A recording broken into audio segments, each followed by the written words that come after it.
this week's episode of My First Sketch at myfirstsketch.com. I'm Josh Hyam. As always, feel free to subscribe to the show on iTunes or SoundCloud and get it automatically. You can catch the show on the Stitcher app as well. Like the podcast on Facebook at facebook.com/myfirstsketch. My email is josh@myfirstsketch.com, and you can follow me on Twitter at myfirstsketch. Your weekly reminder that Philly Sketchfest will present Philly Sketchfringe on September 15th. 3 shows, 7 p.m., 8:30 p.m., and 10:30 p.m., featuring some of the best sketch teams Philadelphia has to offer. Tickets are available at myfirstsketch.com/sketchfringe, which really just takes you to the ticket flying page. Today's guest is Steve Swan, who's currently a member of Dog Mountain. His first sketch was performed at the old bedtime stories that Greg Gethert used to run. Steve Swan plays the younger Kyle. I play the older Kyle, who has gone back in time to warn him, and Abigail Bruley gives the visual and stage directions. So let's go to the sketch.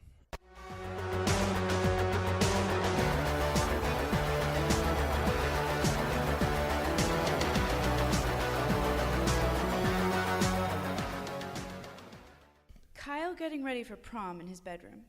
Puts on some cologne, adjusts his bow tie, tuxedo, t-shirt would be funny.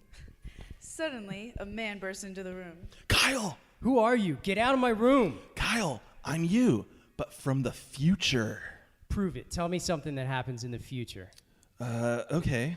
After his re-election in 2012, Barack Obama reveals that he was an Al-Qaeda sleeper cell agent all along. Wow. So why did you come back in time? I'm here to warn you to not go to the prom tonight. Why? Because if you go to the prom tonight, you will get a blowjob. What? Yes! That's awesome! No! This blowjob will have dire consequences. This blowjob will ruin your life. Who gives me a blowjob? That doesn't matter. If it doesn't matter, tell me. Kelly Davis. Kelly Davis? She's the hottest girl in school. She always wears those shorts that say juicy on the ass. This is great. I need to shave my balls. No, wait, listen. This blowjob destroys your life. If you get a blowjob from the hottest girl in school, you set your expectations too high for the rest of your life. I don't understand. The rest of your life, you assume people will just do things for you and stuff will happen. What happens to me? You like your job at Chick-fil-A? No, fuck that place. You're still working there 15 years later. What? You refuse to find another job because you're holding out for a high-powered 6-figure job at SaladWorks. Didn't I go to college? You only apply to Yale, and your entire application essay is skull and bones, motherfucker. You didn't get in. Fuck. I was really this stupid? Do I at least have like a chill pad? Not seeing the pattern here, huh? You live in Mom and Dad's basement. Basement? There's spiders down there. You get booted down there when Dad turns this place into a workout room. Future Dad has sick abs. Tell me more, oh great spirit. I'm not a ghost, you asshole. You're kicked out of church for stealing from the offering plate. You meet your future ex-wife at Applebee's karaoke night, and you lose your left nut jerking off with Icy Hot. I really enjoy having a left nut. You have to start thinking about your future. The smallest things you do today affect how you will be in the future. Wow. I should really get it together. Yes, you should. I have the SATs coming up. I should get a study guide. Yes, you should. And I can start outlining my college application essays. Is this our old yearbook? Maybe The Great Gatsby really is the American dream turned into the American nightmare. Whoa, Kelly Davis was hot. Well, yeah, but who cares? Is that a tongue? I totally forgot about that tongue ring. What are you saying? Mister, you have some balls to shave. Yeah, fuck college. Hey, I get to watch from the bathroom stall.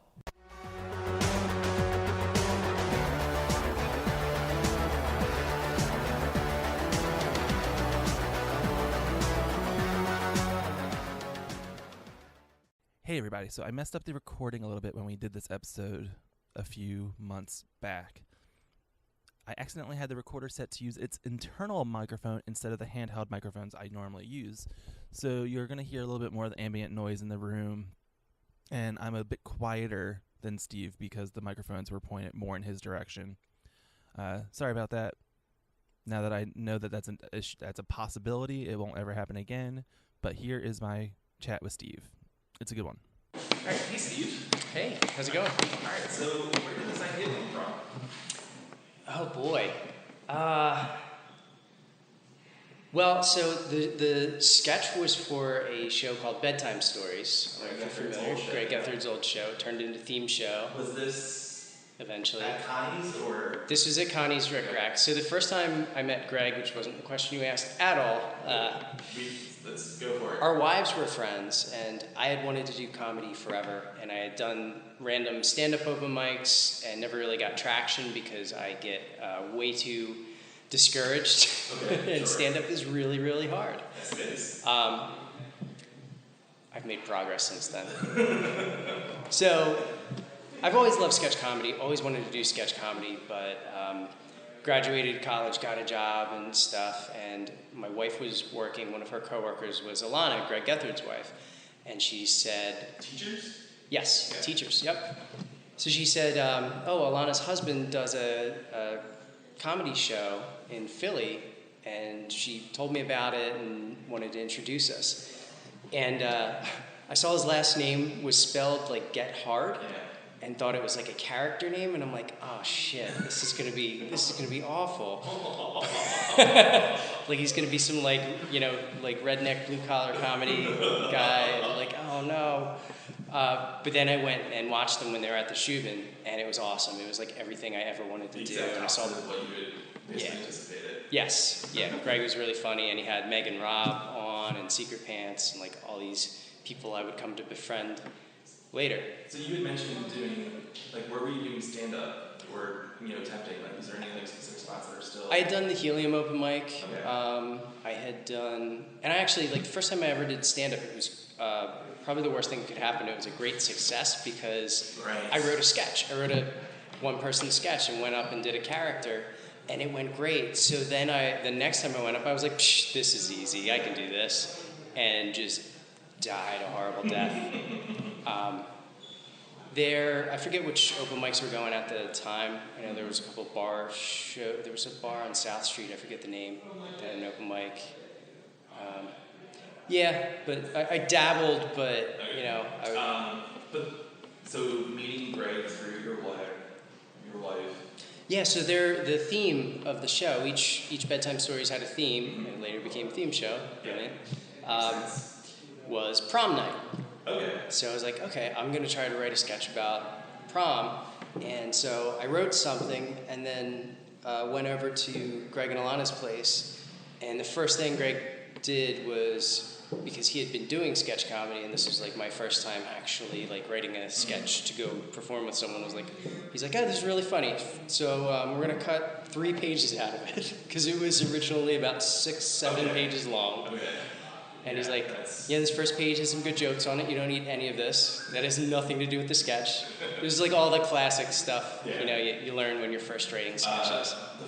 And a similar story, the first time I did Iron Sketch, Rob Banowitz was the mentor of my group, and the first sketch I had an idea. He's like, yeah, this is good, this will work, but you're cutting like half of it. Like, I was like, okay. Yep. Which is now I'm the king of brevity, and I want everything to be short. And like, all right, so did you do any of the courses? Like, Yeah, actually. when was this? So that was 2009. 2000. Okay. That was in, I think it was May, for some reason that sticks in my mind. Yeah, because That makes sense. so then I met people. Then I met the Camp Woods guys and the Fico brothers and Meg and Rob, and I found out about PHIT and started signing up. I signed up for an improv 101 and a sketch 101, and Rob Banowitz was actually my sketch 101 teacher. And he remembered me from Bedtime Stories, and I felt encouraged because he liked my sketch from there, so Good. it's good, positive feedback. All right. Let's go all the way back. What did you watch? Just pain What and was your suffering, favorite, it's all like- just pain all the way back. What? What was your comedy fandom? What did you enjoy watching? What made you laugh growing up?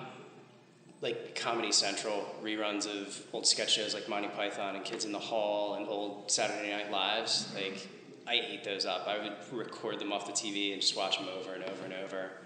So, I'm glad I'm not the only one that records Saturday Night Lives on TV. Like, Yeah. Like, Well, I'm pretty sure there's still a box at my parents' house that has like 98 through 2002. yes. So they're probably not usable or any good anymore. But like, do you have a favorite Saturday Night Live cast member? I don't know. I don't think I have a particular favorite. I mean, I really loved Phil Hartman and was bummed out when he died. Chris Farley, the same thing. I was really bummed out when he died. Yeah, they were like 5 months apart. Yeah. Which. That was a rough stretch. and personally, my grandmother died right before Farley died. So like, man, I was not happy. That was not a good year. It's a at all for me. It's a mean universe out there. I don't know that I had a particular favorite, but I love that stuff. I would watch it over and over, and all the like stand-up specials on Comedy Central. So I always wanted to do comedy, and I never really knew how. You know, like now there's like PHIT and Good and all this stuff going on in Philly, which some of that was starting at the time I was going to school here. We're a couple blocks from Drexel. I was just saying I went there, but yeah, you went for engineering, so so there was no comedy, creative people, and then you go to engineering, which is just such a bizarre. I felt kind of out of place a lot. I still do. But I would always like write sketches. Anytime in high school there was a project, I would always try to turn it into a video project. I had like a couple friends which I like write stuff with. Do you still have any of them? Good question. I think I purposefully watched and destroyed a lot of them, but there may be some still in my parents' house. It's one of my worst fears, actually. Oh my gosh. I could probably describe our German class. Our German teacher thought it was hilarious, and she would let us do videos for every project. So we have all of these really like. It's also for her too. Yeah. Like she doesn't have to read anything. She's like, they obviously worked hard on this. It has nothing to do with what I asked them to do, but there's some German in it, so. And they're seniors in high school, so we don't care. Get them out of here. Yeah, whenever people tell me that they did like funny video projects from school, I want them all. Like I want to see everything. I really hope to God one time I get to curate a show of like just people's high school sketches. I want it so bad. Like I'm gonna go find your parents and look for videotapes and go digging through everything. It's like a weird artifact for me. Yeah, they were all. I watched a couple years ago. I was cleaning out old stuff and found some videos, and I was throwing them away. And these sketches, quote unquote, were just awful. You know, it's like every dumb thing you learn not to do. It was English accents for no reason. Just set me up for improv. Okay. You do 101 Rob Bandwidths. Yeah. Improv 101. Who did you? Who was my? Oh, it was a guy named Cubby. I don't see him around. I don't know if he's still in Philadelphia or if he's still active. Cubby Antonelli or something like that. Something like that. Yeah, I've heard that name, but he's whatever. Cut all that out. He's not here. There's no way he'll find this on the internet. That's my former improv student. Let me see what he said about me. I'm pretty sure I had a class in this building, actually. It's very possible. Yeah. All right, and that's all. Did you do any more improv classes? Yeah, I did. I eventually did all the levels. Okay. And I eventually did Sketch 201. They didn't offer that very frequently, but eventually one popped up with Paul, and I actually had a class credit for some good deed I did for the theater, and eventually got to take it with Paul. But that was after I had already been, performing for a couple years. I also generally ask this when you go through the classes. Were there anyone in the classes that continued on to do things like it was like in your Sketch 101 or 201? Good question. I don't really. For my Sketch 101, I don't think so. So you're the only survivor? The class almost. Like after the first, it's like week 2 of every sketch class. About 50% of the people just stop showing up because that's when you actually bring something you've written and get feedback, which is a really hard thing. It's weird. When I did Sketch 101, I didn't have that phenomenon, but I did have half of us took it way seriously, and half of them were just like, no, let's have fun with that. That's what I had. Where my Sketch 101 had Madonna and Brianna from Manny Petty, Brian Rumble, Meredith Weir, people that loaded with talent. And then the Office cut up and 4 or 5 of those. So what's your first after bedtime stories doing this? Who did you do this with? That sketch was with Greg. Yeah, he was the host of the show, and he helped me like kind of polish the material, and then did the sketch, and it was really fun. And then do you have like, what's your first grouping? So after that, we were just talking about Kevin Allison. You had him on your podcast. Kevin Allison from the state. He had a workshop at PHIT that fall, I think. Yeah, 2009. Yes, it was definitely 2009 because my wife was very pregnant. And I'm like, well, please, I used to see this guy on TV and I'd like to meet him and take this class and hang out with him for 8 weeks. It was an 8-week class, and then you did a show at the end. Yeah. I don't think he has done that one recently at PHIT. Not the full, I think. When was yours? I did it in 2011. Okay. So I think that was the last time he's done. Yeah, I think he's popped up and done storytelling workshops and stuff. But I did that class, and that was with, so that was with Kevin. I had to miss one class when my son was born. Such a terrible father. Terrible excuse. And then we did the show at the end, and then out of that, my group Bear Hug formed. Okay. So it was 2010-ish. Yeah, so it was Bear Hug. So Bear Hug was me, Don Moschetti, who's moved to LA, Jason Grimley, who I believe is also out there, and Dan McAleese, who is around here, doesn't do much stuff anymore. Yeah. I've reached out to him a couple times. Those were the 4 that lasted the longest. There were a couple other people too. Okay, so there were. Ian. Because that's what I thought, like, because there was Bear Hug, and then Ian shows up in something. I was like, was he in Bear Hug? I don't know. Yes, he was. Becca Traven was in the group also for a little bit, but then eventually filtered down to just... Yeah, it was just the 4 of us for a while. I'm trying to think how long we were active, but that's the first time I was actually in a group and we were performing regularly. Dan has a ton of family in the area, so we would always like pack the Shubin. So Greg would say, hey, whenever you guys want to do a show, you bring an audience with you. Absolutely. Yeah, because I started seeing stuff in 2011. I don't think I've ever seen Bear Hug. I don't know if you guys were done by that point. If Don had We moved may on, have or... been. I don't recall exactly. I probably should have done some homework. Researched my timeline. Yeah, we lasted a while. We still have a bunch of video sketches out there you could probably go find just to go enjoy. Oh, good. There you go. I've seen it. You sneak. But because the first time I really knew who you were was when you took over as host for Theme Show. Yes. And for whatever reason, you were very open to help us with whatever dumb bit Judo Range was doing. Because for whatever reason, we never decided to do sketches. We always just wanted to do like weird bits that had to do with the theme. And you and Pat Foy were like, all right, anything to fill the time. Let's go, guys. Yeah.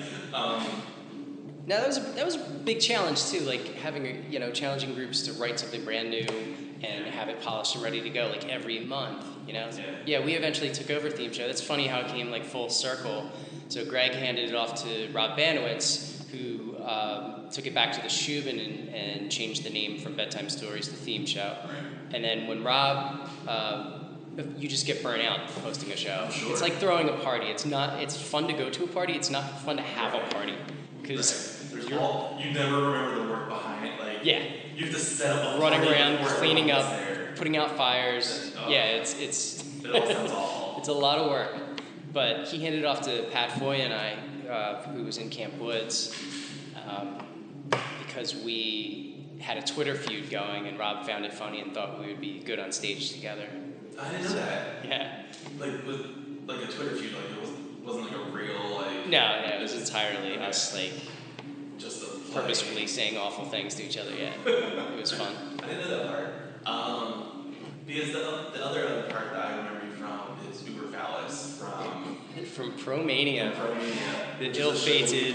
Which we don't talk about, but let's talk about Uber Phallus. Sure. Where this character comes from, Joe Gates wrote a really funny fake commercial for, it was called Baconol, so it was like a nutritional supplement. It was just bacon sprinkled with Adderall. So basically you would take that and you could work out all day long because you're high on Adderall. And then you became this German, Yeah, so I shot that sketch with them. I shot the commercial, and then I wanted to do a live promo. So the character, it's kind of a character I stole from a high school friend in doing those like German video classes. Okay. Not German video classes. Videos for German class. Yeah, because German video classes are totally different. Yeah, their 101's a lot different than the Sketch 101. Yeah, but it's a German wrestler who's hawking this, is that the right word? Didn't sound right. Anyway, he's selling this nutritional supplement that's pretty illegal and damaging to your health. But that was super fun. Again, it was just like one person sketch. I would go out there, rile up the crowd, hand out bacon sprinkled with powdered sugar to people. Because in my time of Promania, I was really happy to have you on it because I played the wrestler, so I was on stage the entire time and keeping track of timing and everything as much as I could and trying to make sure we were going to the right point. But I knew when Steve had his character, I could leave the stage and just not do anything for 5 minutes. And I was like, finally, like, I can go grab a drink, like, okay, cool. And then it was done, and I had to go back to work. Yeah, it's almost as if I purposefully separated myself from the storyline and said, hey, just put me in wherever, I'll come out and do my thing, and then I'll go away. And I think most of us were okay with that. Alright, so where does Dog Mountain come in? So, Flat Earth was first. That was the That's right. Rob Banowitz. If you were the one that jumped ship or traded places. Yes, I'm a trader. Alright, so Rob and I, so PHIT originally drafted 2 sketch teams to start. Flat Earth was going to be the first team and have the first run, and Dog Mountain was the second team. They did the second set of shows. So we sat and went through all the writers' packets, and Rob and I picked our teams. So I was the original head writer for Flat Earth. Okay, so you were on board from day one, like you did the packet or anything, okay? Yep. And we picked our teams, and then wrote the show. So who were the original writers? I think you've had like all of them on. It was Matt and Adam. Jackie wasn't a writer. She was originally. She was a cast member. Sean Landis. Jess Ross, Luke Field. Was Vince? And Vince, yeah. Okay. And then we went and cast the show, and that's where Jackie came in, and Molly, Rich, Jim Grammond, who's also now in Dog Mountain. Right. This is good Philly comedy lineage history here. So I'm just going to list people I know who are funnier than me, so I sound important. So what's the change? Why did you switch from Dog Mountain from Flat Earth to Dog Mountain? So Flat Earth was awesome and really successful and really fun people. I had a different kind of voice. Right. And honestly, so I was kind of going through, I was very stressed out and I had a lot of stuff going on personally, so I wasn't being a very good head writer, honestly. And they were doing fine without me. My voice fit better with Dog Mountain because you've worked with a bunch of those guys. Yeah. So Carl Bacuti, Joe Moore, Jim Grammond, Rob Banowitz was on the team at the time. It was all people I've known for years and done comedy with, and all also kind of had a dark sensibility. Yeah. So Jim and I decided at the same time, roughly around the same time, that we would fit a little better with Dog Mountain, and Dog Mountain needed some writers, so we made a switch there. And Flat Earth by then was its own sustained thing and went on to wild success. Like, hey, can we move over? Yeah, we talked to everybody. And no dirty laundry, nothing. No, I don't think there's any hard feelings or anything like that. Not for that, just for probably other well-justified reasons. But then I've been with Dog Mountain ever since. It's been awesome. This year we got to do the Chicago Sketchfest. We went to New Orleans. Last year we went to North Carolina. It's really fun. We've got a run of shows coming up in June. With Dog Mountain, what's the process of? I mean, you mentioned that the voice of Flat Earth is very clearly, and it is still very clearly different than Dog Mountain. Like, what's the process of Dog Mountain for you? Like, where do you get your ideas? Where does it, like, when you know a show is coming in June, when does that process start for you? Like, So recently, in the last few runs, Dog Mountain has definitely changed. Flat Earth was pretty stable from the start. It's been this pretty stable core group of people for a long time. Dog Mountain went through a lot of like flux and transition, and a lot of times where they seemed like they were about to come apart.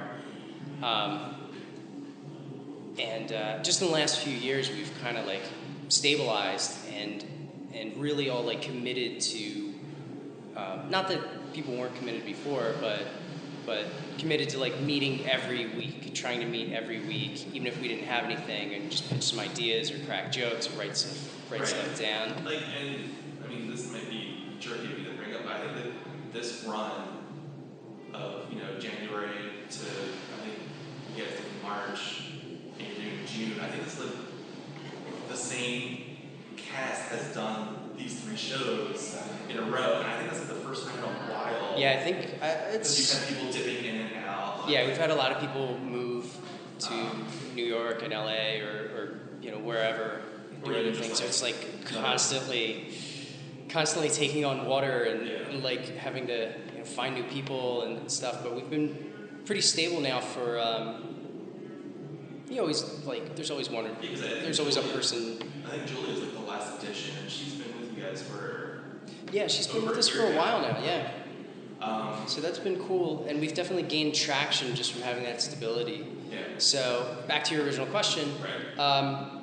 We usually start a couple months out. We try to leave at least 3 weeks for rehearsals once we have a show written, but we usually show up. Everyone just kind of brings their own things. We usually write individually, but there's a lot of like text messages or whatever, people bouncing ideas off each other. But each week we'll show up, either throw out pitches or read new sketches we've brought, and people will give feedback and try to think of if it's half written where it could go next, that kind of typical writer's room stuff. And then people usually go off and do their own rewrites over a month and a half or whatever. We keep bringing new stuff, keep bringing rewrites, keep trying to punch things up. I asked Joe this question and he hated me for it. Is there a specific sketch from Dog Mountain that you absolutely love? Like, do you have like a favorite Dog Mountain? I have a selfish answer, and I absolutely pick your own and like. No, I really liked so.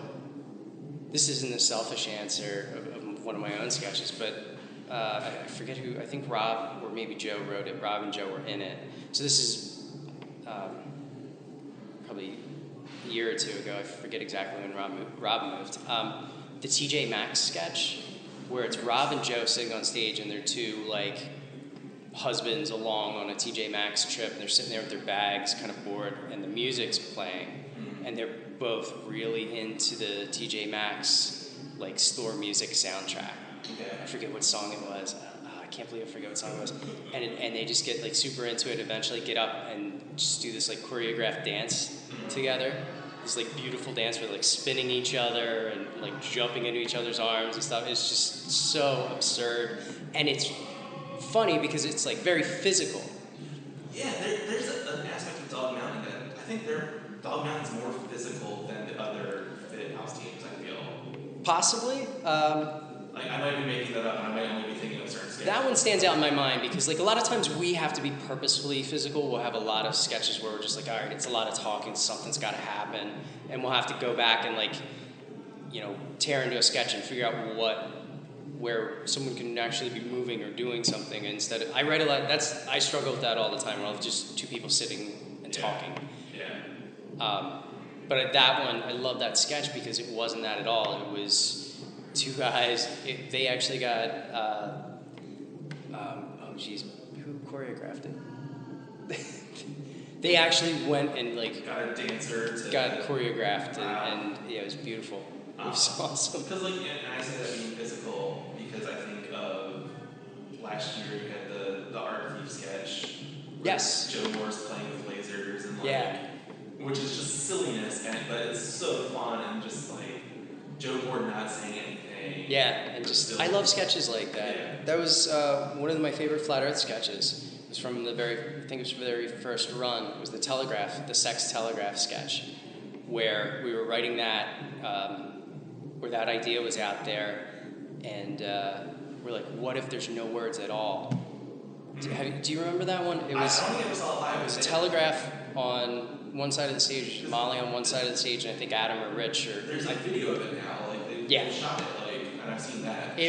Live, it was just awesome, so good because it's silent. It's just music and them doing telegraph, but they're like having a sexy telegraph conversation. I want to see it live. It was so good. That video's out there. The video's out there. I want to see it on stage. Okay. You had done Iron Sketch times, right? As a mentor, I guess. Yes. How was your experience with that? That was really fun. I loved Iron Sketch. Didn't like a group come out of it? Yeah, Hoagie Fest. Yeah, Hoagie Fest. Which was Jake Matera, Ryan Birchmere. Damn it, I'm gonna butcher his name. Damn it. Jim Detalius, he moved to Washington or something like that. Right, because he showed up for Philly Sketchfest with Frank Penguin, and I was like, yes, that's right. You're one of us. Like, yes. Tom Whitaker, I can't forget him. Okay.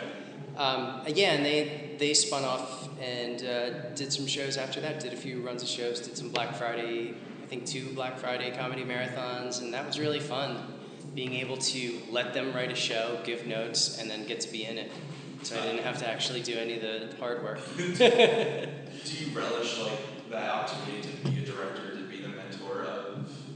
Because like I mean, you have experience, you've been in the scene for a while. Like, is that a nice change of pace for you? Or? Yeah, it was fun. Yeah, I think I felt better prepared for that than because I had a little more experience and had thought about it more than like with Flat Earth. I was just kind of making it up as I went. And didn't really have that experience, but also was trying to lead a group who really didn't need it. They were all super talented and good anyway. But when I started doing when Brian asked me to do the Iron Sketch thing, I sat down and actually like wrote stuff out and wrote down some notes and thoughts on like what I would want a team to do, or like what guidelines. And I was just talking to Jake Matera the other day about the first email I sent was just kind of like bullet points on how to write a sketch, and it was exactly everything I did wrong in that first sketch. The notes, basically the notes Greg Gethard gave me of just, keep it short, 3 pages, stay on game, stay focused, that kind of stuff. So, okay, as we're wrapping up, what's something that you've learned from comedy that either essentially like a life lesson or something practical that you can pass on? Oh, damn it. Other than, cut it 3 pages, stay on game, like something else, like. I feel like honestly that you said other than it, but I feel like that's really important though, because just economy, just in joke writing, like for stand up or for sketch or whatever, just getting to the point, set up punchline, and being purposeful with your words. I think it's taught me a lot because I go to meetings at work or I try to write emails to people, and there's just a lot of wasted time and wasted space. Meeting could be half as long if we just got to the point and really like thought about the thing we're supposed to think about or talk about, Or I get these really long drawn out emails where people are kind of writing around the point, say it's like an awkward conversation to have or whatever. People will add a bunch of extra language or flourishes or examples or details. Like, no, let's just get to the point, get to the point of the thing and then talk about the thing, and then we could all save a lot of time. I think I mentioned that the time I did Iron Sketch with Rob, he was like, cut out 2.5 pages, cut this in half. And he was like, oh, and I'll do it for you. This first page is completely unnecessary. And that taught me, I was like, oh wow, I don't, because Saturday Night does it all the time, where they... Even up to going on air, they'll still be cutting things. No, but all right, you have an establishment shot to show you, oh, we're in an office building. And then there's 6 lines of dialogue of setting up that we're in an office building. You get it, you have the visual already, you can clearly see a stage, the set just goes straight to the start thing. You don't be like, hey, June, how was your weekend? And not say anything that... Yeah, get to the action, get to the middle.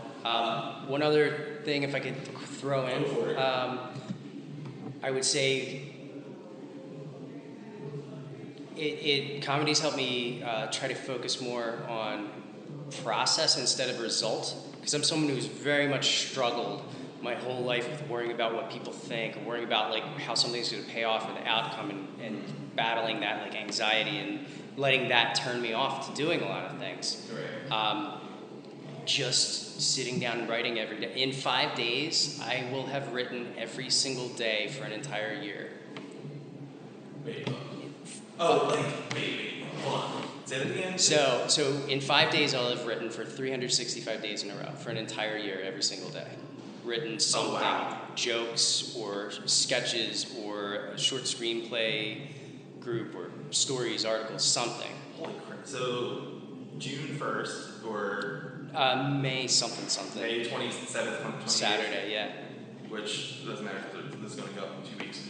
Wow, I don't think I can say that even with writing stupid stuff. Like, yeah, it's hard. It's hard to do because a lot of times it's useless, and coming to terms with that, not useless, but like you got to write a lot of bad sketches to write a good sketch. You know, you have to get through all the other junk that's in your head and not worry about it. You know, you don't always you can't always finish something every session or have a completed product, you know, or something you're proud of. You just sit down, make an effort to do the work. And I did it I started off with a very small goal in mind. The first couple weeks was timer for 5 minutes. I will sit there with a blank piece of paper, or I have a little notebook or my laptop, whatever, and I would just force myself to sit there uncomfortably for 5 minutes and try to write a joke or a sentence or whatever. And a lot of times that turns into you end up sitting, if you have an idea you like, for half an hour or an hour. And then I would add 5-minute increments, I think up until about writing half an hour a day. And then I would add 10-minute increments, and now I'm writing 3 hours a day for the last 3 weeks. Before that, it was 10 minutes short of that, 10 minutes short of that, in like 3-week chunks, which is really hard to sustain. And when I hit a year, I'm going to be very happy I did it, and then immediately downshift. Right. Because, sorry, I've hijacked your podcast. This is what it is. This is what it is. I found that like trying to write that much in one day and have a wife and kid and have a day job and stuff is really hard to do. Just make that time. But it kind of forces you to learn discipline too, which is what I want because I'm kind of lazy naturally, you know? I've noticed that a lot of that time I've been letting myself get away with being kind of like junk writing, kind of lazy, where, you know, once in a while I'll pick up the phone and find my attention's wandered off and then pull myself back and try to keep writing and keep my attention focused. And I guess in that way it's kind of like a mindfulness, like meditation practice almost, of like constantly snapping yourself back into the moment and going, damn it, dude, just sit down and write, pay attention to what you're doing. So you start at 5 minutes. Yeah. And then every few weeks you would add, or at least... So I think it's apocryphal, but they say like 21 days to establish a habit, like 3 weeks, basically. But that was just kind of a random number to go on. So every, I think in the beginning I did every 2 weeks up to a point. Because I used to try to write for an hour every day, and I would have these great stretches of a few months I'd be able to put together, but eventually I'd burn out. Yeah. You know, whatever excuse, you know.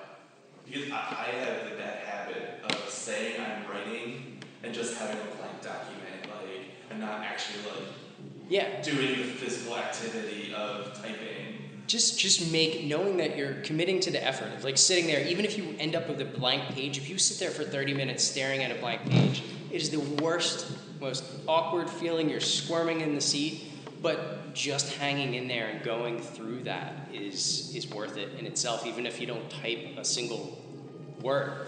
And as I just said, and I just can't believe 3 hours. Yeah, so what I'm going to do is immediately downshift to an hour a day and try to make it a very focused hour a day. Because right now, it's 3 hours a day. It's not the most disciplined, focused writing. You know, I'm still getting good writing in and having great stretches, but there's a lot of times I let myself off the hook just to, you know, squeeze in the time where I know I'm doing some kind of bad habit where, you know, I'll pick up my phone and goof around for a minute and then stuff like that, if that makes sense. It does. I'm just kind of all. You had mentioned, you know, a wife, a kid, real job, and writing. Why do you do this? Why is comedy? I made the joke that you want to do comedy, so you went to school for engineering, which just doesn't make sense. Why now is comedy your chosen hobby, free time? I've asked myself that question. I don't know if I've been able to verbalize it successfully. I love it. I love to laugh. I love to have fun. I've had struggled with depression my whole life, and had some like pretty serious episodes of depression. So I've always really liked comedy and laughing, and like I would look at the guys on Comedy Central like they're gods, you know. I mean, I thought it was the greatest thing in the world. Which is why. So I went to school for engineering. What the fuck, man? What's wrong with me? So, one lesson to your listeners: like, don't put it off. Do what you want to do. I don't know what's wrong with me. I've let fear get in my way too much. But I love doing comedy. I want to keep doing it because it's fun. I need to create something. I need to have that in my life. You know, because if it's just like I've got my khakis and my polo shirt on from the office. If it was just this and go home and watch NCIS every night, I couldn't do it. Whenever I see you like coming straight from work, I'm just like, he looks like he just looks so like out of place to me. Like whenever you're at a show, and like khakis and polos are just awful to me. Yes, they are.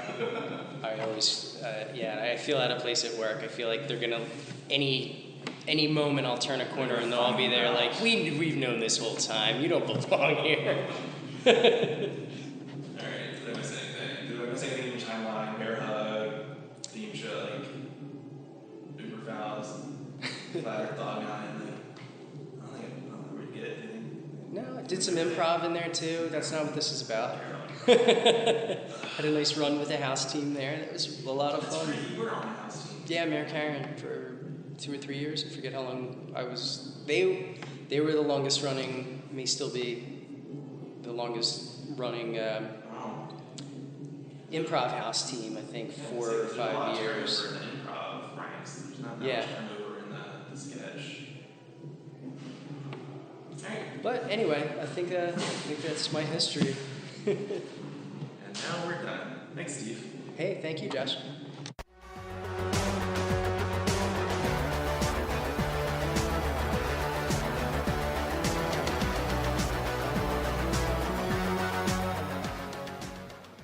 Dog Mountain will perform their last shows as a Philly Improv Theater house team over the next 2 weeks. August 24th and 25th with the Sardines, who are making their sketch debut, and August 31st and September 1st with Baby Bison. All those shows will be on PHIT's Mainstage at 8:30 p.m., and tickets are available at phitcomedy.com. Dog Mountain will stay together and be performing independently when the time is right, including at Philly Sketchfest presents Philly Sketchfringe on September 15th. 3 shows throughout the night, 7, 8:30, and 10:30 p.m., all at the ComedySportz Theater, Playground of the Adrian, whatever you want to call it. Tickets are available at myfirstsketch.com/sketchfringe. My First Sketch is a Philly Sketchfest production. You can find out more information at phillysketchfest.com or on Twitter at PHLSketchfest. Also, for more information about comedy in Philly, head over to watercooler.com. The music on this episode is by the band No No. You can check them out at nonoband.bandcamp.com. Like My First Sketch on Facebook, follow me on Twitter, do all that fun stuff. This is Josh Hylam. Thanks for listening. Go see some comedy.